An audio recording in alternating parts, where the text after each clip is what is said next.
The metal was the size of a $50, and the color of old bone. Harold Fitch set it on the glass counter with both hands, the way a man sets down something that has been part of him for so long he has forgotten the weight of it. The pawn shop smelled of machine oil and stale coffee and the particular staleness of objects that have been waiting too long for someone to want them. Harold was 73 years old, and he stood with the careful stillness of a man whose left knee had stopped bending the way it once did, and whose pride had not stopped at all. The man behind the counter was named Deke Crosland. He was 39, with the particular look of someone who had learned long ago that things were worth only what he decided they were worth. He picked the metal up with 2 fingers. He turned it over. He read the engraving on the back, the name pressed into the aged bronze, and then he laughed. Not a short laugh, a full one. The kind that assumes no witnesses will object. I got a whole drawer of these things, Deke said. Veterans come in every month with their granddad's uniform buttons and their Purple Hearts and think I'm going to hand them a car payment. Bronze Star, Silver Star, Congressional Medal of Honor. I've seen everyone. They're not collectible. I'll give you $30 for the lot of it. Harold's jaw tightened. He was a narrow man, mostly bones and deliberate movement by now, and the color that came into his face was the color of anger that has been controlled so many times it has learned its own patterns. That medal belonged to my brother, he said. Then your brother should have hung on to it, Deke said, and set it back on the counter. If this story sits with you, stay close to it. Subscribe if you haven't. There's more here than a metal and a glass counter, and the man who's about to walk through that door will show you exactly how much more. A half-block north on Callaway Street, a dark green pickup had been parked in front of a tire shop for 11 minutes.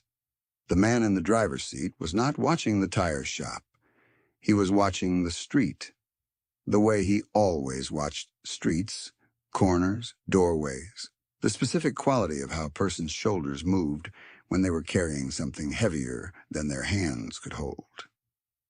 Garrett Meade was 41 years old, 6'2", with the build of someone who had hauled gear and his own weight across enough difficult terrain that his body had simply settled into the shape the work required. His face was square-jawed and weathered to a darker brown than his natural color, with deep-set gray eyes that processed everything they saw without appearing to look at anything in particular. He wore civilian clothes, a canvas jacket over a flannel shirt. But the way he sat, spine straight, hands loose in his lap, read as something that couldn't be fully taken off. His dark hair was cut short, going silver above his ears. A small scar ran along the line of his left jaw, faint as a thread. He had been a gunnery sergeant in the Marine Corps for 14 years. He had been out for 3. In the truck's back seat, a German shepherd named Dox occupied the space with the practiced authority of an animal that understood it belonged there. Dox was large, close to 90 pounds, with a deep sable and tan coat, a dark saddle running from his shoulders down his back, and a black muzzle that shaded into gold at his chin. He wore a plain brown leather collar with a brass tag. His ears were tall and fully erect, and he tracked the street with the same steady attention Garrett applied to it, though Dox applied it from a slightly different angle. They had been paired long enough that they did not look at each other to confirm what they were seeing. Garrett had stopped in Dillard's Creek because he needed 2 tires and because the next town with a tire shop was 40 miles east, and he had already driven enough miles that day. Dillard's Creek was a small town in the kind of country that looked the same in October as it did in March, gray-green hills and low sky, the kind of place that took a moment to remember it had a name. He was going to wait for the tires and then keep driving. He noticed the old man because of the way the old man came out of the pawn shop. There is a way a person carries a thing when they have failed at something they thought they could do. And it shows in the set of the shoulders, the specific angle of the chin, the careful blankness of the face. Harold came out of Crosland's pawn and trade holding the medal in his right hand, not pocketed, not put away, just held, as if he hadn't decided yet what to do with it. He stopped on the sidewalk in front of the shop and looked down at it. Garrett was out of the truck before he made any decision to be. He crossed Calloway Street without urgency. Docs dropped down from the seat and moved with him, close enough that his shoulder brushed Garrett's leg once on the way across. Harold looked up when they were 10 feet away. He had the eyes of a man who had long ago learned to assess strangers quickly and without offense. "You all right?" Garrett said. Harold looked at him, then at Doc's. Something in his face shifted at the dog, some small release of wariness. "Fine," Harold said. And then, because the medal was still in his hand and there was no point pretending, he said, "Trying to sell something. Didn't work out." Garrett looked at the medal. He didn't touch it. He read the engraving from where he stood, the name pressed into the bronze, and he read the other marks beside it. And he was very still for a moment in a way that had nothing to do with calm. "Can I see that?" he said. Harold held it out. Garrett took it in his palm. He turned it over. The engraving read, P.F. C. Edmund Fitch, 1st Battalion, 7th Marines, Chosin Reservoir, 1950. Below the name, a citation marker, a unit seal worn almost smooth. His thumb moved over the letters. "Where did you get this?" Garrett said. His voice was level, but Harold would say later that something changed in it. "My brother earned it," Harold said. "Edmund. He died in 2019. I've been keeping it. But I need the money for something." He paused. "It's not your concern." "The man inside laughed at you," Garrett said. "He did," Harold said. Garrett handed the medal back carefully. He looked at the shop door, then back at Harold. "What do you need the money for?" Garrett said. Harold looked at him for a long moment. He had the particular quality of a man who had answered a lot of questions over many decades and had gotten good at deciding which ones deserved a real answer. "Medical bills," he said. "My wife has been in the hospital twice this year. We own a house, but we don't have much else, and the bills are adding up faster than I can manage them."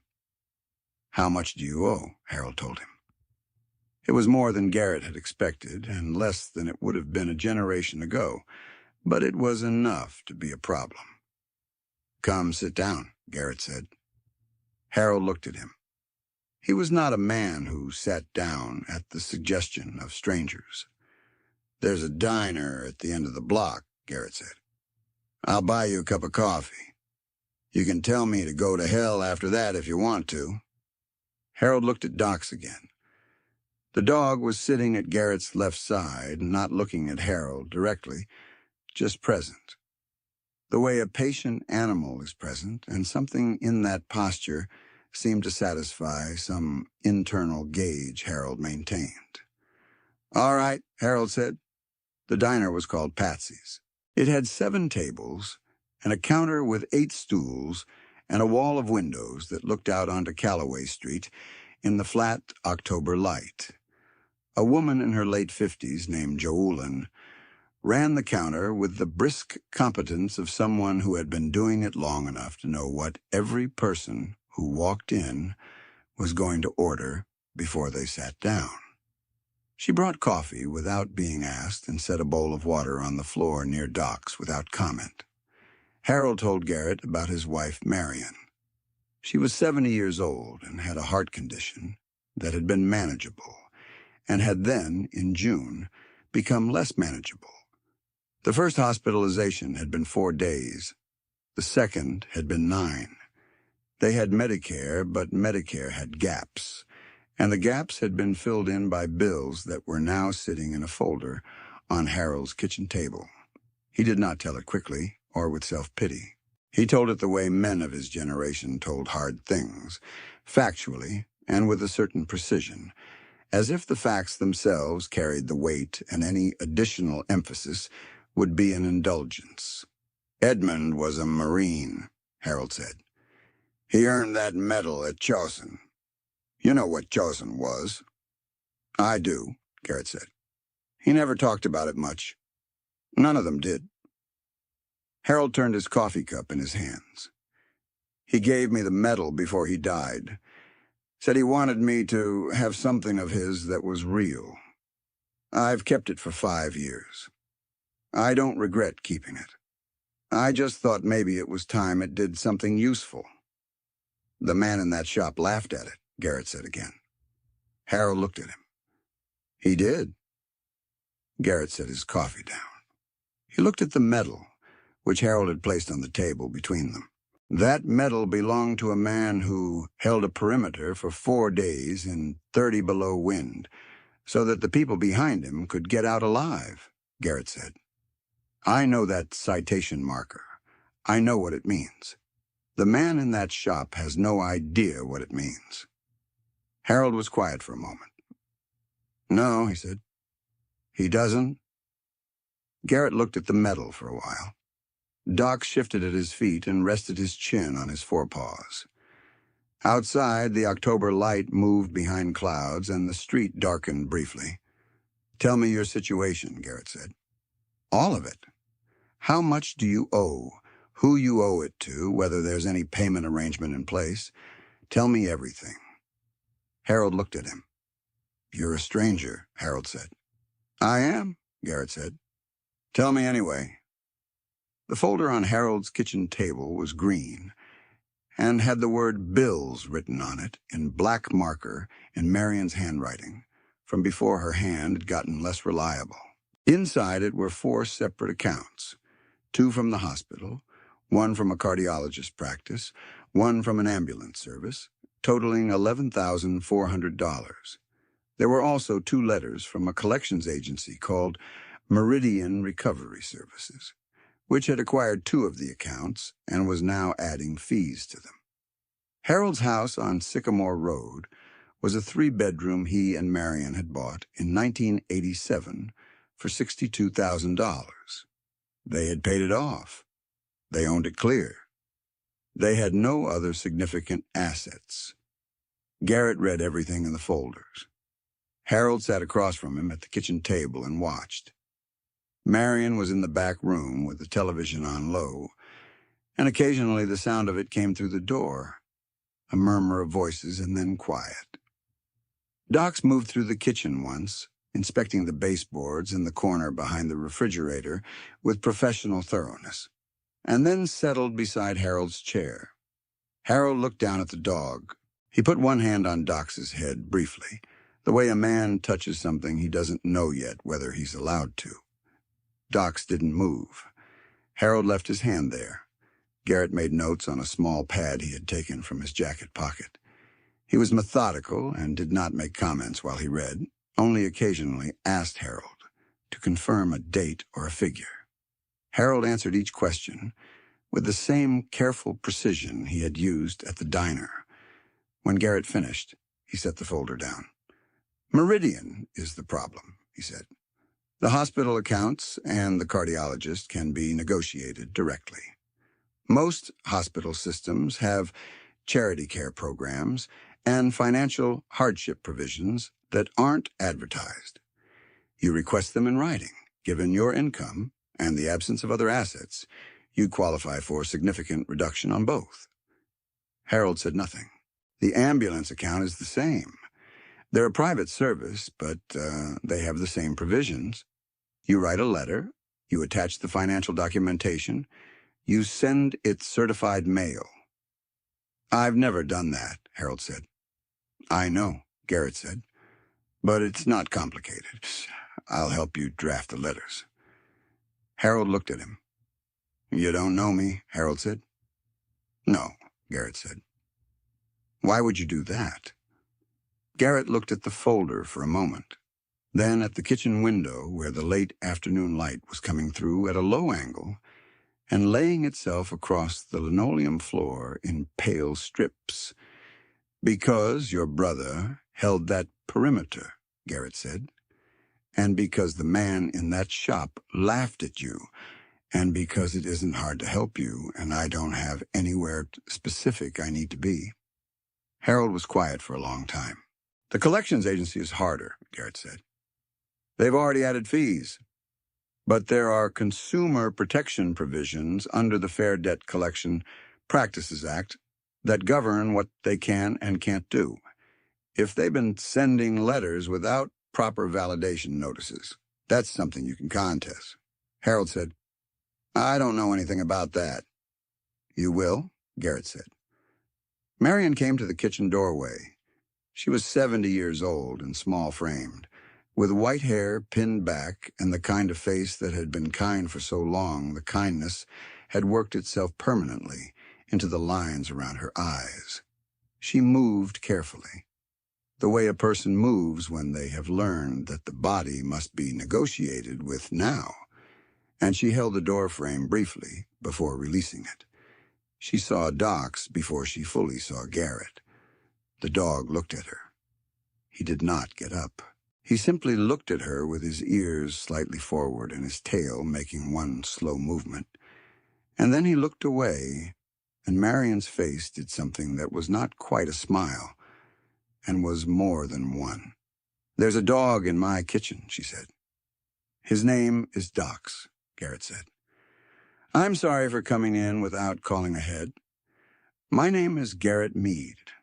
Your husband and I met on Calloway Street." "I know," Marion said. "Harold called me from the diner." She looked at the folder on the table, then at Garrett. "You're helping with the bills." "Trying to," Garrett said. Marion looked at him the way she might look at something she was trying to calibrate the distance of. "Are you hungry?" she said. Garrett said he was fine. "I didn't ask if you were fine," Marion said. "I asked if you were hungry." Garrett said he was. There was a legal aid office in Dillard's Creek, a one-room operation on the second floor of a building that also housed a tax preparer and a notary. It was run by a woman named Louise Tanner, who was 52 years old with glasses on a beaded chain, and the methodical energy of someone who had spent decades doing necessary work with insufficient resources. She had a thin, flat-mouthed skepticism about most things.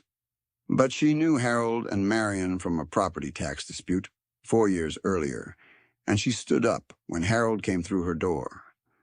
"Sit down," she said. "Both of you. Is that your dog?" "He belongs to a friend," Harold said. Louise looked at Docs, who was sitting at Garrett's heel with the composed attentiveness he gave to all new spaces.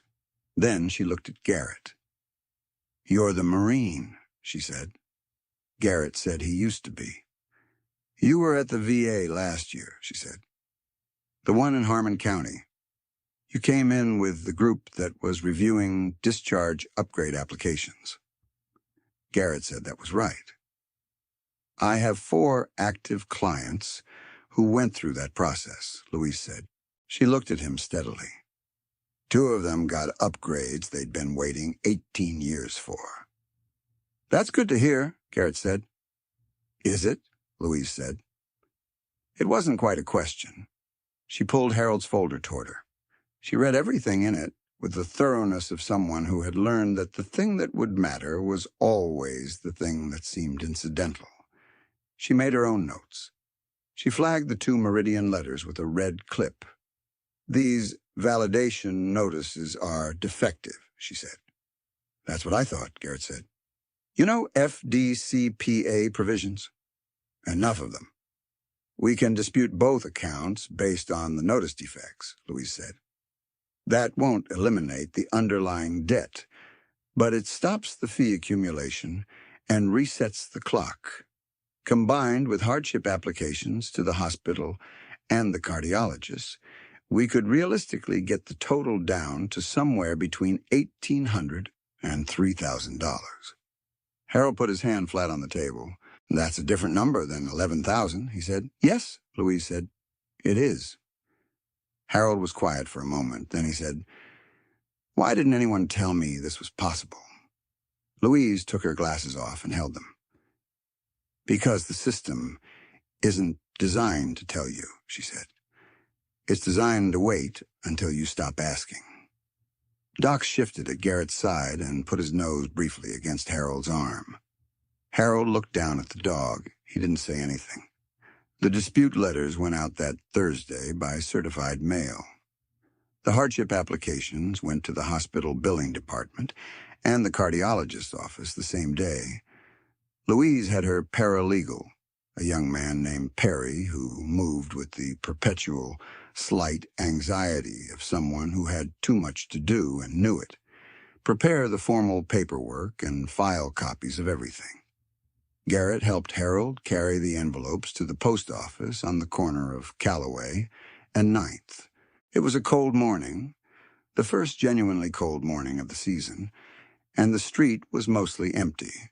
Harold moved a little slowly, but he moved with purpose. "You have somewhere you're going after this?" Harold said. "East," Garrett said. "Specifically?" "Not particularly." Harold said, "You've been here 4 days." Garrett said that was right. "The tires on your truck look new to me," Harold said. Garrett didn't say anything. Harold mailed the last envelope and turned from the counter. He stood with his hands at his sides in the post office lobby, which had a corkboard with notices pinned to it, and a rubber mat on the floor, and the particular institutional stillness of a room used for small necessary transactions. "I'd like you to meet some people," Harold said. "You don't have to do that," Garrett said. "I know I don't," Harold said.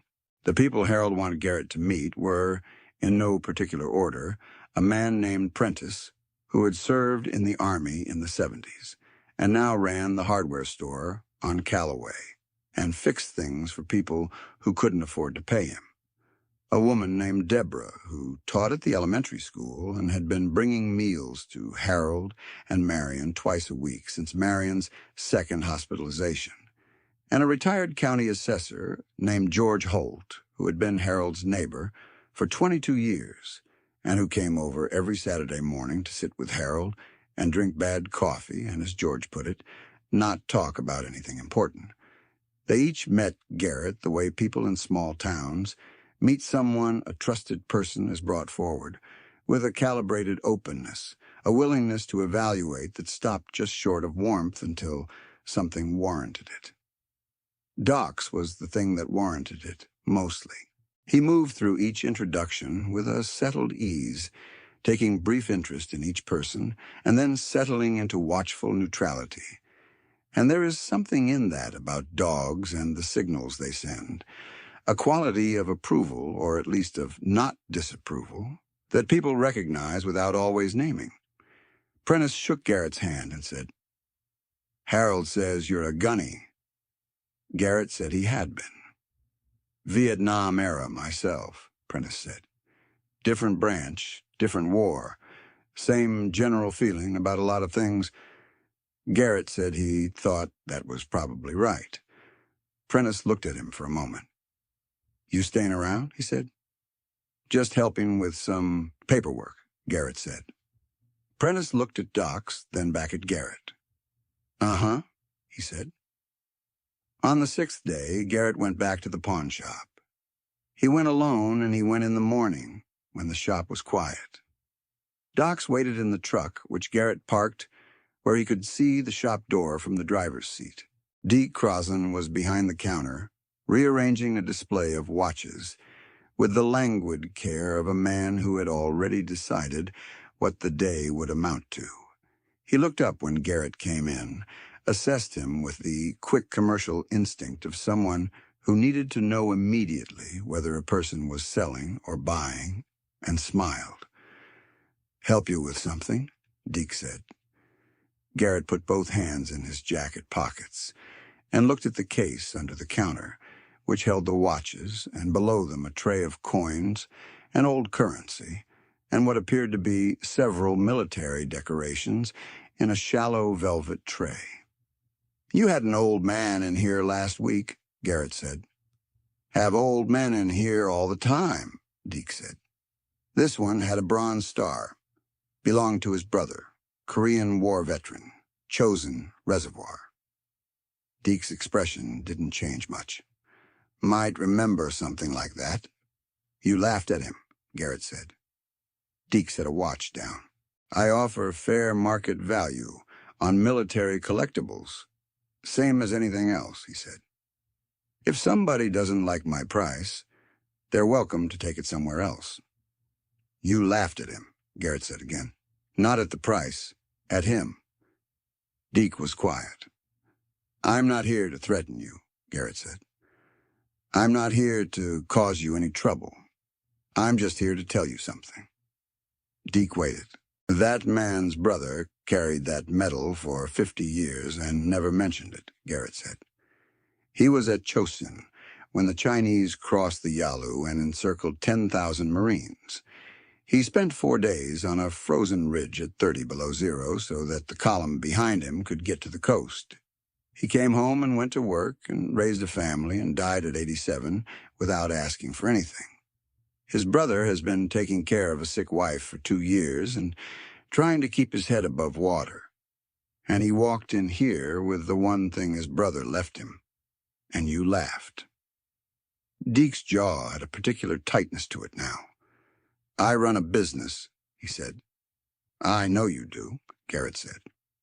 I'm not asking you to change it.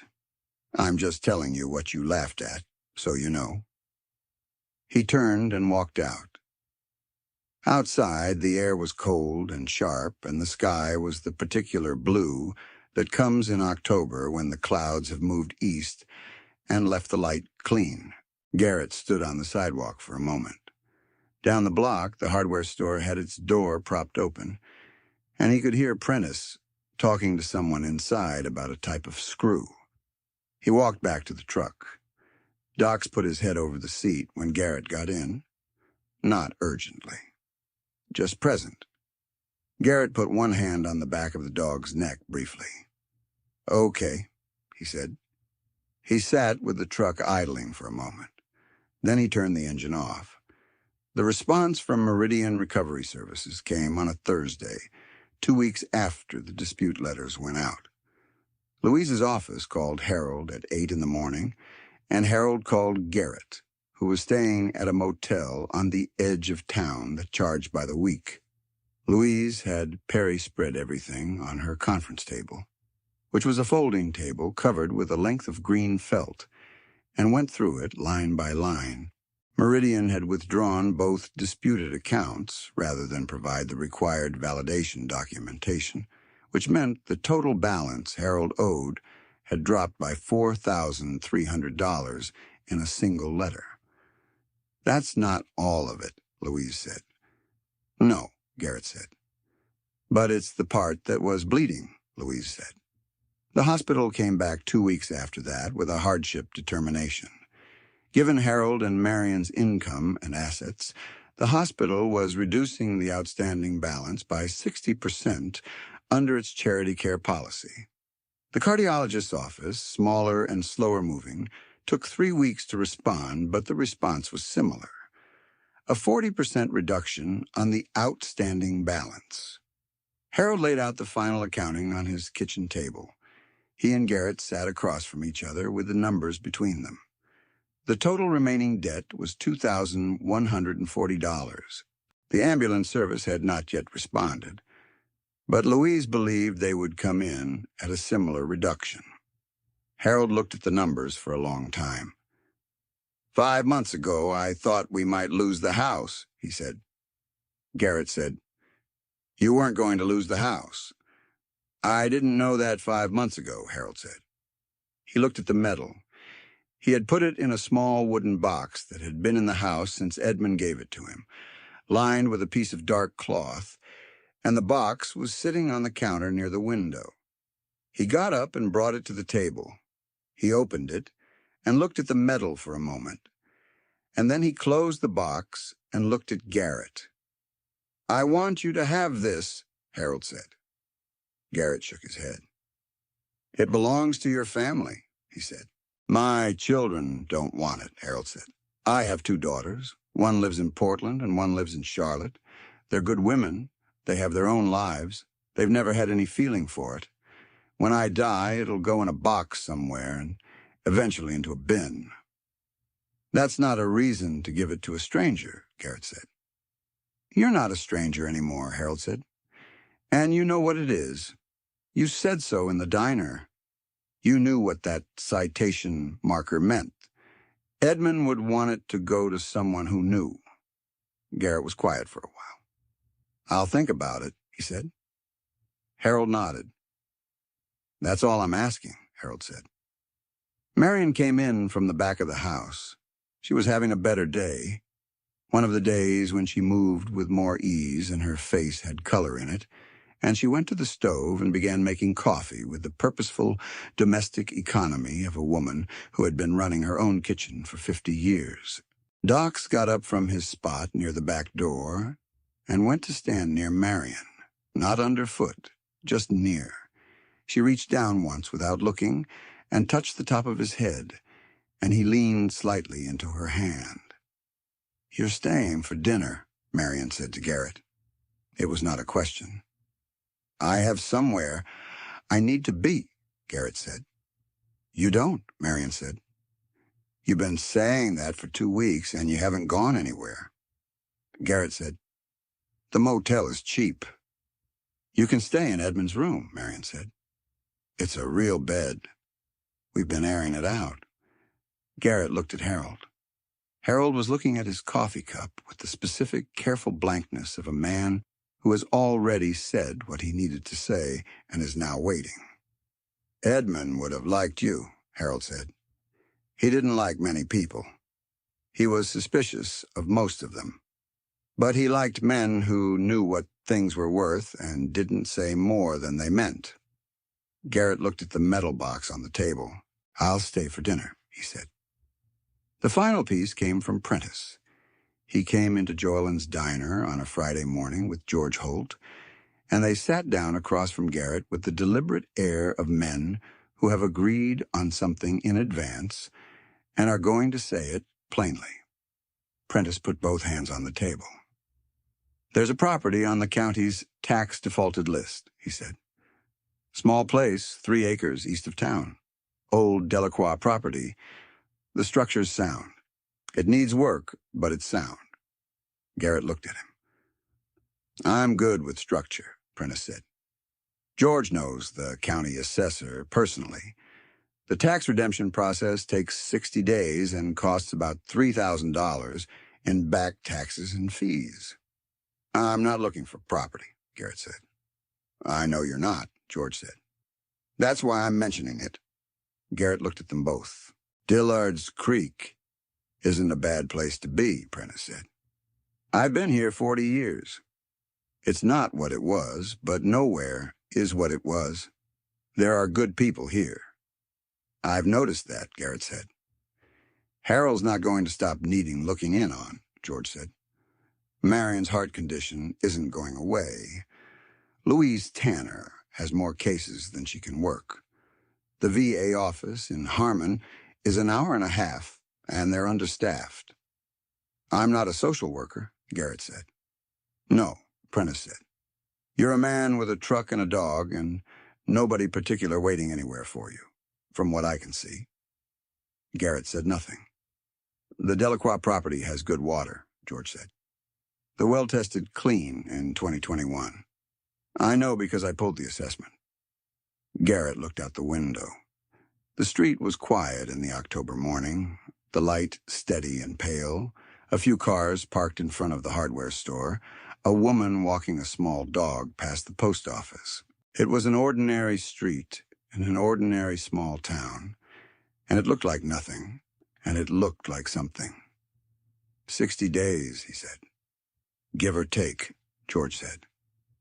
Doc's was under the table. He had been under most tables in Dillard's Creek over the past 3 weeks, and he had settled into each one with the same equanimity, as if he had decided some time ago that tables were good places and that patience was the correct response to most situations. His tail moved once. Garrett put his coffee cup down. "Tell me about the property," he said. The evening Garrett went back to Harold's house to tell him it was raining, the first real rain of November, and the street was slick and dark, and the lights inside the house were warm through the window from the sidewalk. He stood there for a moment before he went to the door, with the rain coming down and Doc's at his left side, both of them getting wet, and looked at that warm light the way a person looks at something they are trying to decide if they are allowed to want. He knocked. Harold opened the door. "You're wet," Harold said. "It's raining," Garrett said. Harold looked at him for a moment, then he opened the door wider. They sat at the kitchen table again, which was where everything important had happened in this house, and Garrett told Harold about the Delacroix property, and Prentice and George's proposal. Harold listened without interrupting, which was his habit.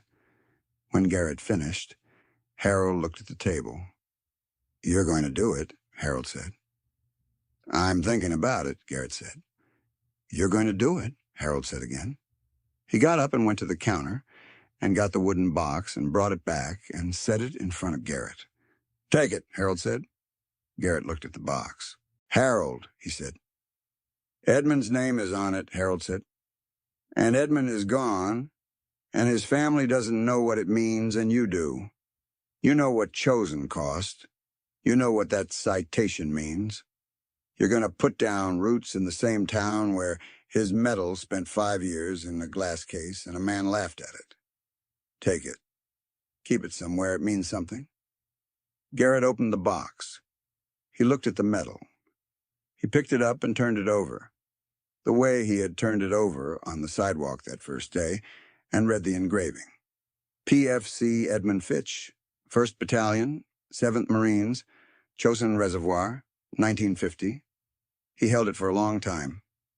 "Thank you," he said. Harold sat down. "He was a stubborn man," Harold said. "Edmund. He didn't ask for much, and he didn't take much. He just did what needed doing every day of his life." He paused. "You have something of that." Garrett closed his fingers around the medal for a moment, then set it carefully back in the box. "I'll have to fix the house," he said. "Prentice will help," Harold said. "George will help. That's how things work here. You don't ask, they just come." Marion appeared in the kitchen doorway. She had her reading glasses on and a book in her hand, and she looked at both of them and at Doc's, who had come to rest near the radiator with his chin on his forepaws. "He's staying," she said. It was not a question. Garrett looked at her. "For now," he said.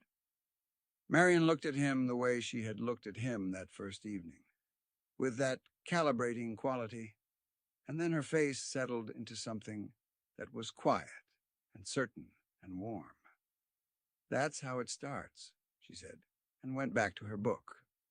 The Delacroix property was 3 acres of good level ground east of Callaway Street, with a small stand of black walnut trees along the eastern edge, and a house that needed a new roof section over the kitchen, and some work on the foundation sill plates, and about 2 weeks of interior attention. Prentice showed up the first Saturday with his truck and 2 neighbors Garrett hadn't met yet, and they got the kitchen roof section done before noon. George brought coffee in a thermos and stood at the edge of the property in the cold November air and looked at the sky with the satisfied expression of a man who has made a correct assessment.